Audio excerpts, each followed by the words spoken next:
High বন্ধুরা, তোমরা সবাই কেমন আছো? আশা করি সবাই ভালো আছো। এই দেখো আমি এখন প্রণাম করছি। তো কোথায় প্রণাম করছি তোমরা সেটা ভালোই জানো, কারণ আমার বাবার বাড়ি আজকের কীর্তন ছিল, অধিবাস কীর্তন। আজকে না যদিও ভিডিওটা আমি পরে আপলোড দিচ্ছি।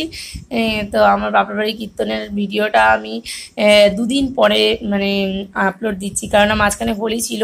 হোলির জন্য হোলির যে ভিডিওগুলো ছিল সেগুলো আগে আমি আপলোড দিয়ে নিয়েছি। তো কীর্তনের ভিডিওটা তোমাদেরকে পরে পুরোটা দিচ্ছি, কারণ মাঝখানে তোমরা ছোট ছোট রিলসে হয়তো দুই একটা দেখেছো, কিন্তু বড় ভিডিও এই আমি দিচ্ছি সবে কীর্তনের। তো আজকেরটা যেটা দিচ্ছি মানে এখন যে ভিডিওটা দিচ্ছি সেই ভিডিওটা হচ্ছে তোমার অধিবাস কীর্তনের, মানে যে মহোৎসবের আগের দিনকের অধিবাস কীর্তন হয়েছিল সেই অধিবাস কীর্তনের ভিডিওটা আজকে। তো এই যে আমার মা শাড়ি পরে বেশ বসে আছে, আর মা বলছে যে তুই একটু চা দে সবাইকে। তো আমি ওই জন্য চা দিতে চলে এসেছি সবাইকে। দেখো চা আর বিস্কুট দিচ্ছি। তা অনেকক্ষণ ধরে ওরা কীর্তন করছিল, তা মাঝখানে একটু তো চা বিস্কুট বা টিফিন দেওয়া দরকার ছিল, তার জন্য আমি দিতে চলে এসেছি। তো আমি আমার দিদা এই যে বসে আছে, দেখো হলুদ শাড়ি, হলুদ মতন শাড়ি, এই শাড়িটা পরেছে আমার দিদা।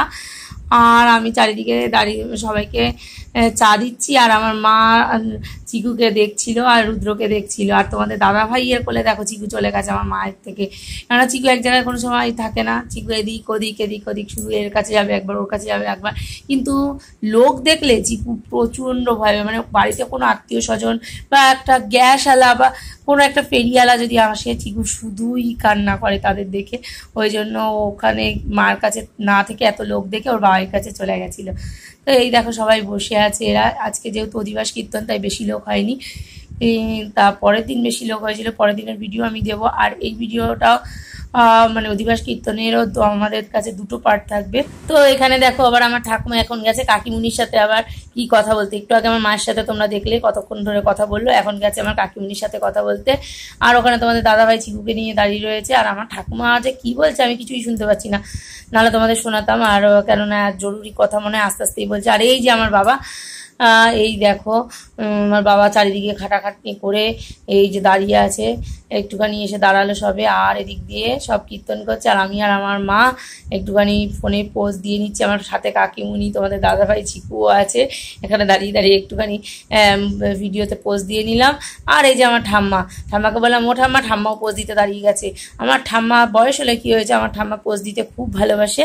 হ্যাঁ, আর হচ্ছে দেখো এই যে আমি আর আমার মা একটু যুগলবন্দি হয়ে একটু ভিডিও করে নিলাম, কেননা আমার মাও পোজ দিতে খুব ভালোবাসে। মানে আমাদের বাড়ির মোটামুটি সবাই একটুখানি ক্যামেরার সামনে আসতে খুব ভালোবাসে।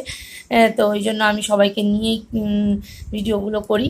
তোমরা মানে দেখবি আমার বেশিরভাগ ভিডিওতে আমার মাও আছে, মানে বাড়ির সবাই প্রায়কেই আমি রাখার চেষ্টা করি, কেননা সবাইকে নিয়ে থাকতে আমার খুব ভালো লাগে।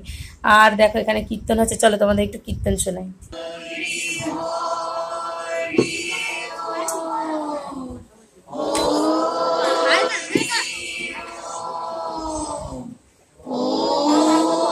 তো তোমরা যেইটুকুনি শুনলে ওটা কিন্তু উপাসনা ছিল, কেননা কীর্তনের গান টান হয়ে যাওয়ার পরে উপাসনা দিয়ে আজকের অধিবাসের কীর্তনটা শেষ হবে, তার জন্য ওখানে উপাসনা হচ্ছিল। যেটুকুনি শোনালাম তোমাদের সেটা ছিল উপাসনা। আর এদিক দিয়ে দেখো চিকুকে চেয়ারে তুলে দিয়েছে, আর চিকু চেয়ার থেকে নামতে পারছে না। বাড়ির চেয়ারটা কিন্তু নামতে পারে, কিন্তু এই চেয়ারটা নামতে পারছে না, কেন বাড়ির চেয়ারটা হাতল আছে, তার এই চেয়ারগুলোতে হাতল নেই।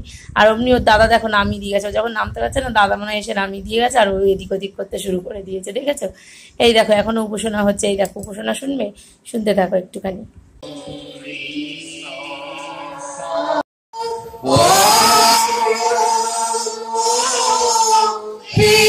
আর এদিকে দেখো সব কটা বাচ্চা টোটোর মধ্যে উঠে গেছে। আমার বাবা টোটোটা এখানে রাখা ছিল, তো সব কটা মিলে টোটোতে উঠে গেছে। দুপুরবেলা কি করেছে না, টোটোর চাবিটা খুলে একটা বাচ্চা টোটোটা চালিয়েই দিয়েছে। আর এদিক দিয়ে দেখো এখানে বাসন কুসন এনে রাখা হয়েছে, কালকের মহোৎসবে সব রান্নাবান্না হবে তার জন্যে। আর আমার বাবার কোলে চিকু একবার ওঠে একবার নামে।